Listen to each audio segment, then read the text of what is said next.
We have a massive episode in store today on Game to Love about two names everyone's speaking about in tennis for different reasons as well. One, at the start of her career, it is of course the sensation Alexandra Eala, and one at the end of his career, who is playing like he's at the start of his career. It is the one and only Novak Djokovic. I've had him going out every tournament. He keeps winning. We're here to speak about both of them. So, sit back and enjoy it.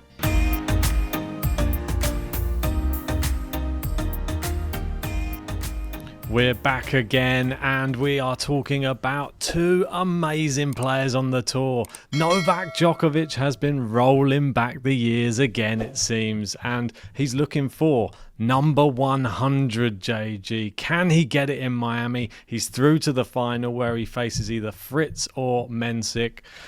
It's exciting if you're a Djokovic fan. This is another big milestone in his career. And then, like you said, on the women's side, we've had just a fresh face coming through, a whole nation coming behind one girl and the teenager, Eala. It's been an absolutely amazing fairy tale story. I've loved this Miami Open. It's been one of the best, I think, that I can ever remember.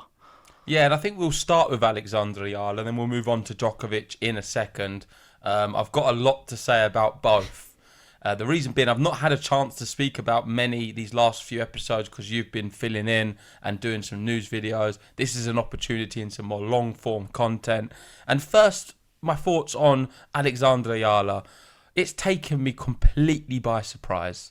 And of course, I'm not alone in that. I think nobody really expected her to be playing at this level. I remember the last episode I did a few days ago with you. We did some predictions. Was it quarterfinals? Yeah. Or even the round before. And we just thought she was going to go out straight sets. We never really thought she could get any further. It was amazing that she's here and I won the opening few rounds. But I thought that was it for her. To then go on and do what she did against Iga. We both had her losing that in straight sets. To win it in the fashion she did in straight sets against Iga, I thought was sublime. I watched the highlights. I didn't catch it live. And I'm trying to really understand and identify her game and where her ceiling is. And that's what you can see by the title of the video. How good is Alexandra Eala? She's still an unknown entity despite this one tournament, but she's now made a name for herself. Personality-wise, exceptional. As a player, I think she's good, but she's not great. And of course, no one's going to be great initially when you first come on. And I think there is some weaknesses in her game. But I don't want to focus on some of the weaknesses. In terms of the way she plays, just to be able to do what she's done, I think being a lefty is great. I love her accuracy on her ball striking. She's not someone who plays it safe too often. It seems like she has more control over a tennis ball than a lot of other players on the tour, especially young players. I love how she can use the angles and seems so comfortable in the way she plays. I love her energy she brings and the pace she has around the court. I think her court coverage is exceptional. Her speed is very much like a Leylah Fernandez, but a lot better. And I think Leylah Fernandez is someone who you can draw a lot of similarities to. Those who watch the podcast know I really like Leylah Fernandez. For me, Alex Eala is a level up. I can see her being everything what Leylah Fernandez is, but better. And you know how much I really like Leylah Fernandez. You add that with the Rafa and the Dow links. This, I believe, is going to be a player I will follow for years to come on the women's tour. On to some of the more negatives or improvements. It's not negatives because there isn't any negatives to say, but things I think she can improve. The serve has to be one of them. I think she needs to mature into a better serve because against the Sabalenkas, the Igas on other days, on other surfaces, it's going to be exploited. And these big hitters will attack that serve. Apart from that, I'm not seeing many weaknesses. She's not going to be the most powerful player. Despite that, she does have a good level of power. I just think her desire to win every point and that Rafael Nadal fighting inner strength, the lefty makes it awkward for the opponent because obviously you have to change a lot of your patterns and rhythm in a tennis match when you play a lefty. You're used to always playing a right-handed player. You're going always to the backhand side, which now is the other way round. And that can cause a few mental problems and strains on the opponent. I think it's better and easier to be a lefty. I think you've got more chances to be more successful. And she has just such a passion and desire for this sport. And, well, this is just a little thing. I'm going to let you come in as well at some point. But I know you've spoke about Alex Eala many times. I think she's brilliant. It's a breath of fresh air. I'm going to be supporting her all the way. I feel like I found a player to really get behind. And now I want to see her work on the serve. A bit like Alcaraz in his first year. His serve was beatable, I would say. He developed that, become more formidable. If Alex Eala can do it, how good is she? I think it's a matter of time until she's in the top 10 if her serve improves. Yeah, well, she's just broken the top 100, which is a massive thing for her. If she'd have won that last match, she would have been 51 in the world. So I think the sky's the limit for her at the moment. This is obviously a breakout tournament. I love to see this when you see a young player realise their potential in front of the big stage, in front of the world, and they don't let it get to them. She doesn't seem to be nervous. She just seems to be embracing every single moment of Miami. She was doing some funny little miming with some TikTok songs and stuff like that. She was just enjoying it. Even when she lost, she was loving it. She was just... I think that this type of personality is just what the sport needs. I know we had Ons Jabeur. She was always like what do they call, the minister of fun or something. I think, or she could now take over. She looks so much fun on a tennis court. And I know you're talking about her power. I think it's more her timing, which is the one thing which has just been so impressive. To beat who she beat, these are some of the most powerful players on the tour. She beat Ostapenko. True, yeah. She beat Madison Keys and she beat Iga in 3 in a row. They're some of the most hard-hitting players I can even name. Sabalenka would have been the next step up, I think. But she didn't make it that far, sadly. But I think her power can improve, but her defence is fantastic. And that's why she was able to deal with these players. And her court coverage and speed helps massively. She's so quick. And her tennis IQ, another thing on top of all of that, is high.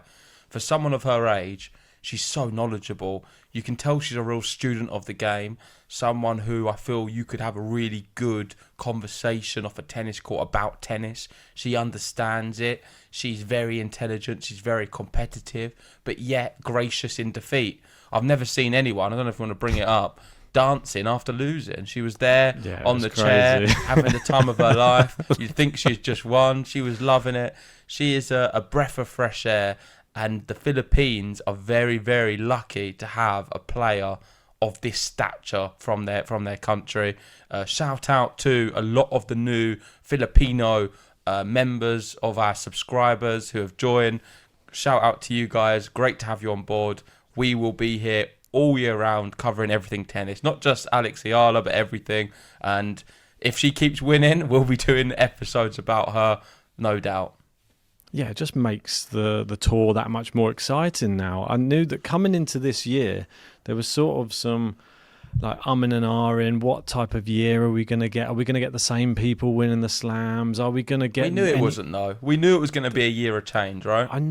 There's still part of me that just thinks you're going to see Sabalenka win everything, or you're going to get Iga winning Roland Garros. You just don't know now. I feel like with Mira Andreeva coming through, she's such a threat on the women's tour, so young as well, even younger than Eala. And now you've got Eala coming through as well. Raducanu having a resurgence in this tournament. That was exciting too.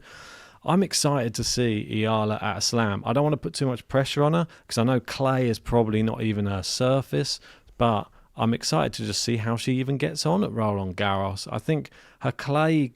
Well, I had a look at last year. She only played 9 clay court matches and won 3 of them. So not much to go off, really, at the moment. She's not really done much on a clay court. But if her hard court form is anything to go by and the iron will and just the desire around a tennis court, she can just like a duck to water. Surely she'll be good in no time. And she's a lefty coming from the Rafael Nadal Academy. Whoa, So she's add got them someone two in to her the corner. mix. Why not be a coach, Rafa? Come on, come back on tour as a coach. Tony Nadal, he's circulating. He's there and about. He's loving it. There. So the Nadal influence is living on in 2025, which is great to see. What was I going to speak about next? There was something quite good, but I've completely gone off it now, speaking about Tony Nadal. Is it Eala related? Yeah, of course, it's about her. I think it's about this year. So far this year, the stories has been, it's on your point actually, what you were saying, how it's very interesting and open. So with the women's, what you've had Madison Keys win the first Grand Slam of the year. You've then had Miranda Andreeva win back-to-back Masters events, and now the rise and the entrance of Alexandra Eala, an unknown entity. Let's be fair. We've seen her name. We didn't really think she was great. She was a young player with a lot of potential, and that was all. But Miami, she's become a bit of a star.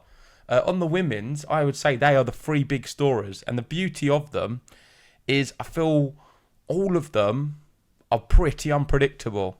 Miranda Andreeva, we knew she was going to be good. We both had her inside the top 10. But no one in their wildest dreams would have her beating the player she did and winning back-to-back Masters. Yeah. That's crazy. I don't think anyone would have predicted that.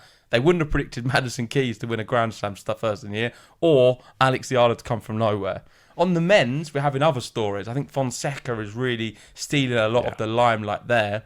And that's probably a nice cue to move over to the men's, because Novak Djokovic, he is up and is in the limelight, he's out the limelight, and there's going to be a lot of people tuning into this episode to see JG speak about Novak Djokovic, and I've seen the comments coming through.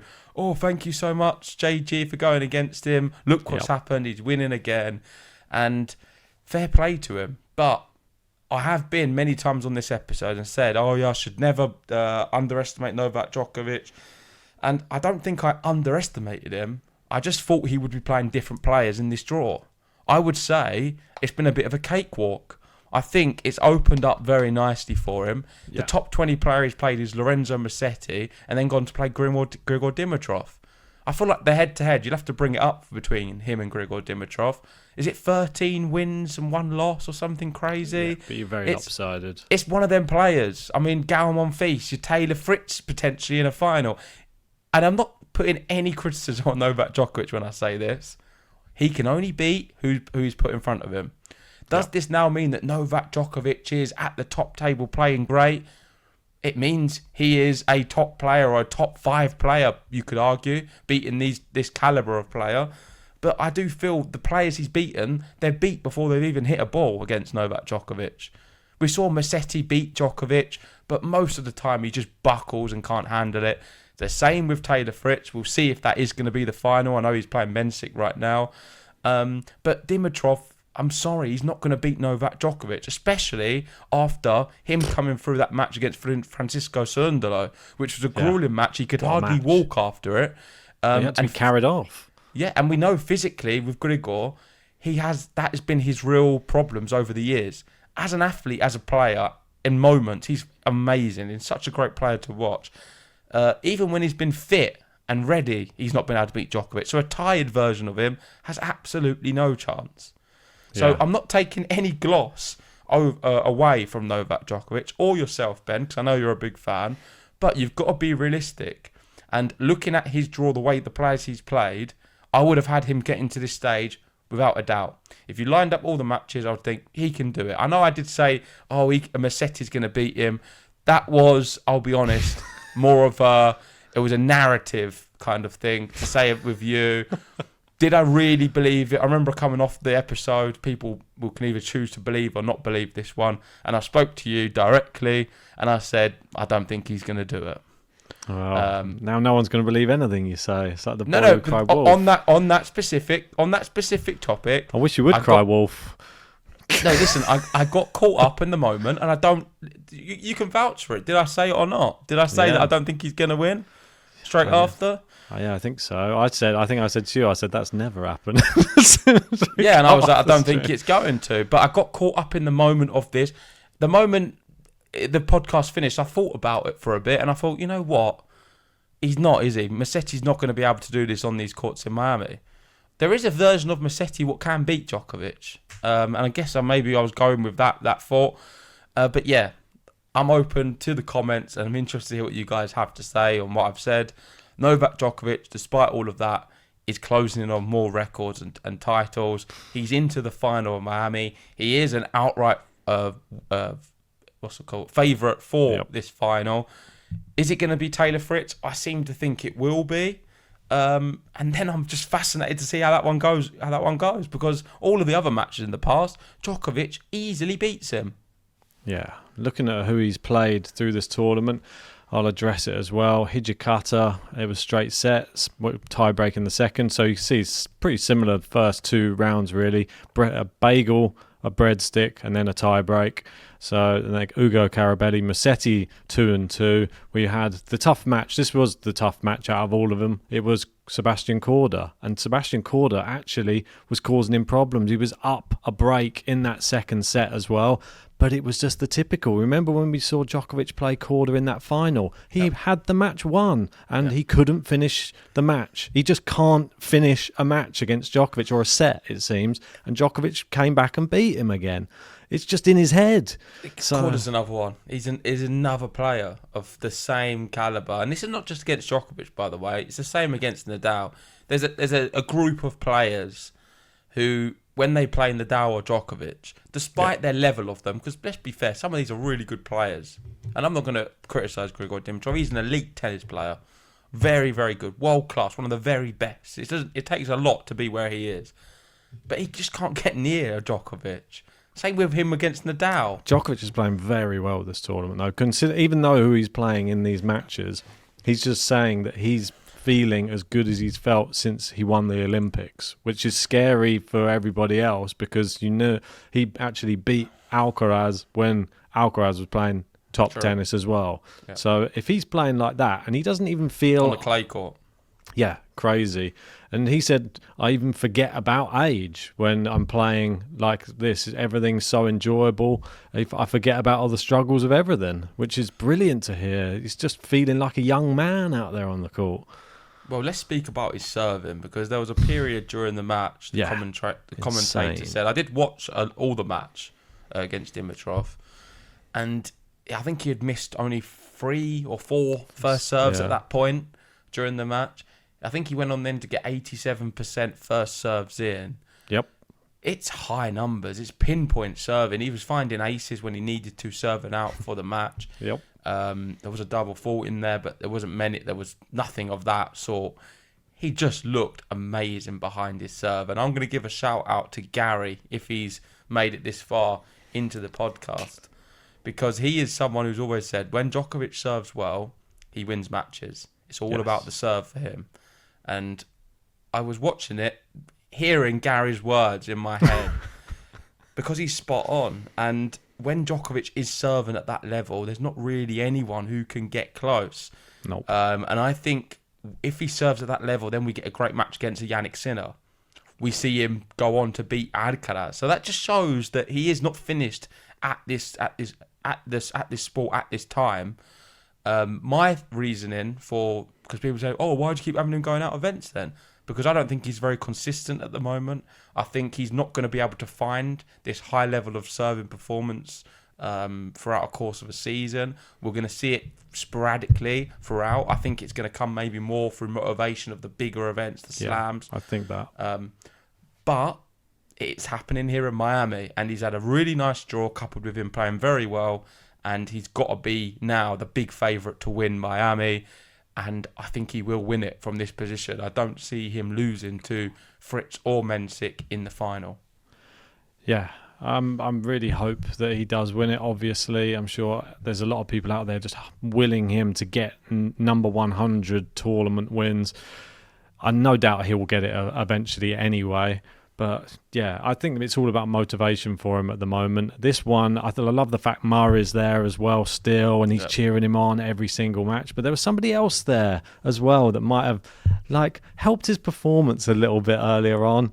Of course, it was Lionel Messi there watching Novak Djokovic, and Djokovic sat down at the changeover and they put Messi up on the big screen and he was like, oh, Messi's there. Messi had to give a little wave. But yeah, there was a few photos. I think Del Potro was there as well. Del Potro's been in Djokovic's box a bit this week as well. I think all of these legends being around Djokovic right now is really helping him in this sort of, I'd say that what do they call it? It's just like the end of the career, like is it the starlight or the I don't know what they call it, but anyway, the tail end of his career is being helped by having other legendary players around him who are now supporting him. People used to be his rivals, and now his fans. And Del Potro said it was just great to just be a fan in the box, just supporting Djokovic, which is, I think it's just lovely to see.